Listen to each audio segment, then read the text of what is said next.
नमस्कार सभी प्यारे भाइयों और बहनों, मैं माइक हूँ वी आर द सेंट्स से। मेरे पास आपके लिए प्रभु की ओर से एक और महत्वपूर्ण संदेश है। मैं शुरू करने से पहले आप सभी सच्चे दर्शकों के प्रति जो इसे देख रहे हैं, अपनी गहरी हार्दिक कृतज्ञता और आभार व्यक्त करना चाहता हूँ। जो लोग नए सब्सक्राइबर हैं, उनका भी धन्यवाद। आपने सब्सक्राइब किया इसके लिए। मुझे आशा है कि ये चैनल आपको वैसे ही आशीर्वाद दे रहा है जैसे ये मुझे दे रहा है। आगे चलकर मैं यहाँ और भी कंटेंट लाने वाला हूँ, तो उसके लिए जुड़े रहें। मैं आपसे ये भी कहना चाहता हूँ या यूँ कहें कि याद दिलाना चाहता हूँ कि अगर आप इन वीडियो को साझा करना चाहें तो ज़रूर करें। इसके लिए आपको मेरी अनुमति की ज़रूरत नहीं है। अगर आप महसूस करते हैं कि पवित्र आत्मा आपके भीतर काम कर रहा है और आप चैनल को सब्सक्राइब करना चाहते हैं क्योंकि आप प्रभु की आवाज़ सुन रहे हैं या आपको ऐसा महसूस हो रहा है या यह आपको आत्मा से भर रहा है, तो कृपया सब्सक्राइब करें अगर आप ऐसा महसूस करते हैं। और अगर आपको वीडियो पसंद आ रहा है और प्रभु आपको ऐसा करने के लिए प्रेरित कर रहे हैं, तो वीडियो को लाइक भी करें। तो धन्यवाद। कृपया ऐसा ज़रूर करें। धन्यवाद। आज मेरे पास एक संदेश है और शायद मैं वीडियो के अंत में एक त्वरित पुनरावलोकन भी करूँगा, तो उसके लिए जुड़े रहें। और बिना किसी देरी के मैं शुरू करने जा रहा हूँ। तो मैं प्रार्थना में आया और मैंने प्रभु से पूछा। मेरे मन में एक भावना थी। तो जब मैं प्रार्थना में आया तो मैंने बस उनसे पूछा। मैंने कहा, प्रभु, मैंने देखा है कि आत्मा में एक बदलाव आया है। क्या यह सच है या यह सिर्फ मेरी कल्पना है? और प्रभु ने उत्तर दिया, मेरे पुत्र, वास्तव में आत्मा में एक महान बदलाव आया है। ये मेरे प्रेम की एक नई वर्षा है, तुम्हारे लिए और संपूर्ण मानवता के लिए। क्या यही तुमने महसूस किया है? और मैंने कहा, हाँ प्रभु, मुझे ऐसा ही लगता है। या तो यही है या फिर ये कुछ ऐसा है जो मैंने खाया था। मुझे नहीं पता मैंने ऐसा क्यों कहा, लेकिन मुझे लगा जैसे मैं थोड़े मूड में था और वह भी उसी में थे। और उन्होंने कहा, हाँ, ये कुछ ऐसा ही है जो तुमने खाया। तुमने मेरा मन्ना खाया है। तुमने मेरा स्वर्ग से आया हुआ रोटी खाया और तुमने उसे सीधे मेरी भट्टी से खाया। और मैंने कहा, ओह! आपके पास स्वर्ग में भट्टी है। मुझे नहीं पता मैं ऐसा क्यों कह रहा था, बस आत्मा में होकर ये बातें कह रहा था। और मैंने कहा, मुझे नहीं पता आपके पास मैंने कहा, मुझे नहीं पता था कि स्वर्ग में भट्टियाँ भी होती हैं। मैंने कहा, क्या आप मुझे एक पाई भेज सकते हैं?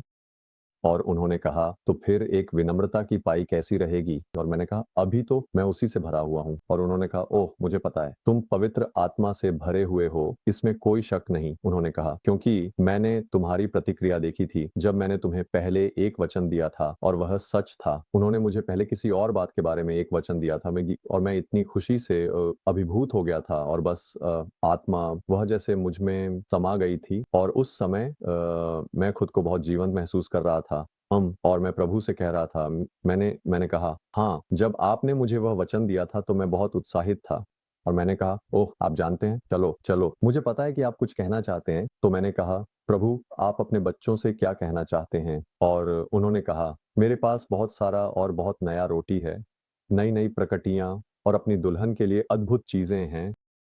और मैंने जवाब में कहा, मुझे यह सुनकर बहुत अच्छा लगा। मुझे लगता है कि मुझे पता है कि यह किस ओर जा रहा है।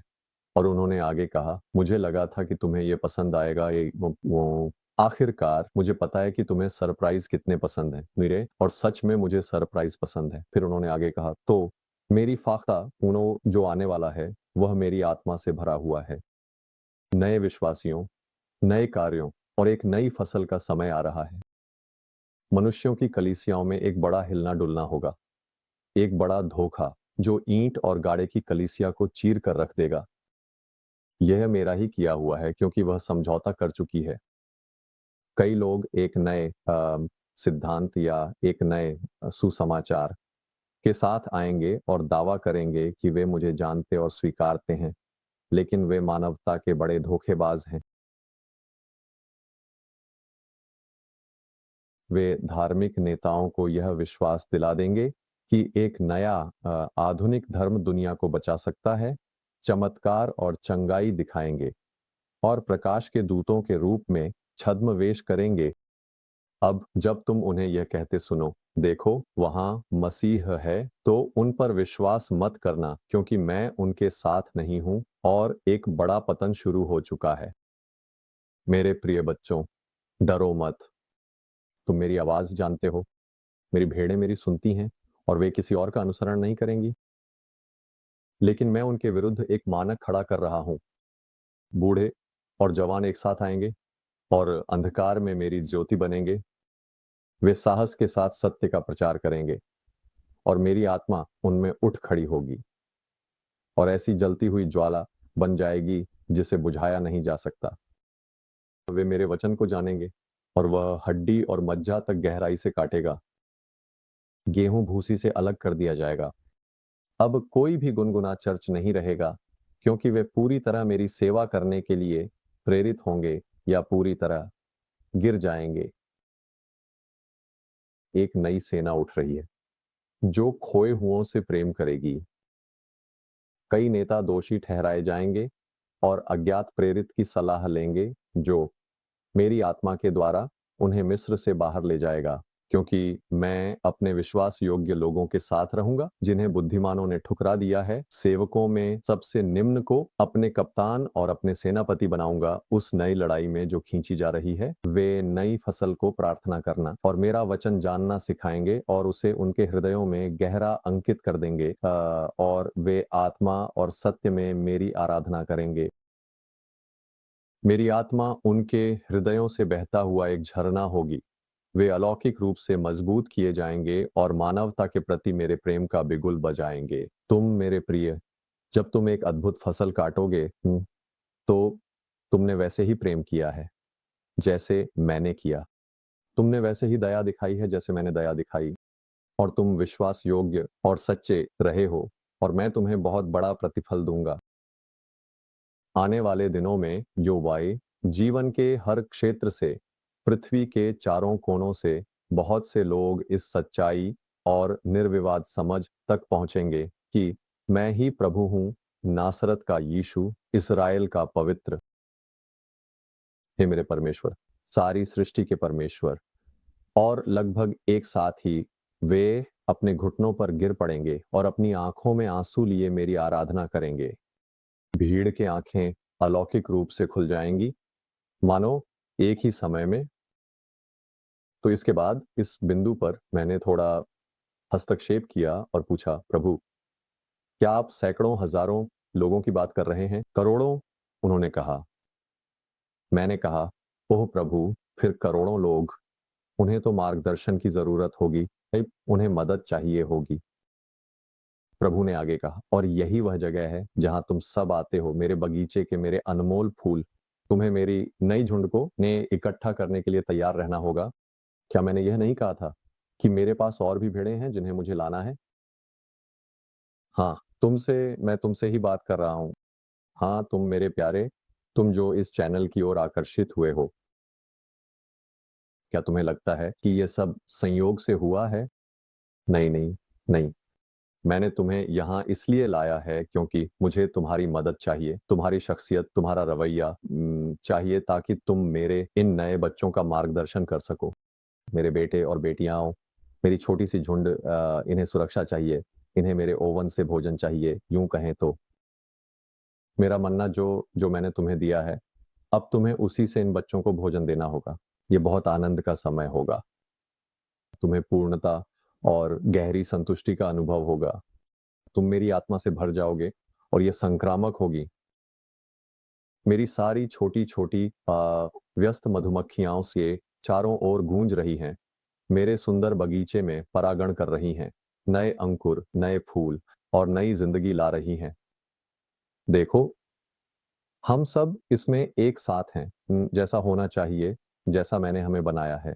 एक साथ, एक झुंड, एक उद्देश्य, एक प्रेम। मैं तुम में से हर एक को कोमलता से थामे हुए हूं, मेरे प्रेम के माली। तुम्हारा प्रेमी, हाँ, साथी यीशुआ। तो ये संदेश का अंत था। तो जब प्रभु ने मेरे द्वारा दी गई एक बात पर मेरी प्रतिक्रिया के बारे में कुछ कहा था, वह भविष्य में आने वाली किसी चीज के बारे में था, जिसके बारे में शायद मैं बाद में बात करूंगा। लेकिन अब प्रभु ने मुझे इसकी पुष्टि दे दी है कि मैं आगे बढ़कर उसे साझा कर सकता हूं। लेकिन इतना कहना ही पर्याप्त है कि हमारी प्रार्थनाएं में, हमारे बलिदान, हमारे उपवास वास्तव में प्रभु इसका प्रयोग कर रहे हैं। जैसा कि उन्होंने कहा था कि वे इसके साथ कुछ शानदार कार्य करने जा रहे हैं। तो अपनी प्रार्थनाएं जारी रखें, अपना दैनिक बलिदान, वचन पढ़ना और दुनिया के लिए एक प्रकाश बनना, यह सब जारी रखें। इसका हर एक हिस्सा फ़र्क डालता है, इसका हर एक हिस्सा फ़र्क डालता है। और जो प्रेम आप किसी ऐसे व्यक्ति को दिखाते हैं जो विश्वास नहीं करता, उसका फल बाद में मिलेगा। और यह जिसके बारे में वह बात कर रहे थे, उनके योजना का हिस्सा है जिसमें वह अलौकिक रूप से अपनी दुल्हन और उनके जैसे-जैसे शरीर एकजुट होता है और मजबूत होता है, वह उन प्रार्थनाओं का, भावनाओं के प्रवाह का उपयोग आत्माओं को बचाने के लिए, एक विशाल परिवर्तन करने के लिए करेंगे, जैसा कि दुनिया ने पहले कभी नहीं देखा। प्रभु के आने से पहले एक अंतिम फसल होगी, उनके आने से पहले। खैर, बस मुझे लगता है कि बस इतना ही। ये एक शानदार संदेश था और मुझे उम्मीद है कि इसने आपको भी उतना ही आशीर्वाद दिया होगा, जितना मुझे मिला।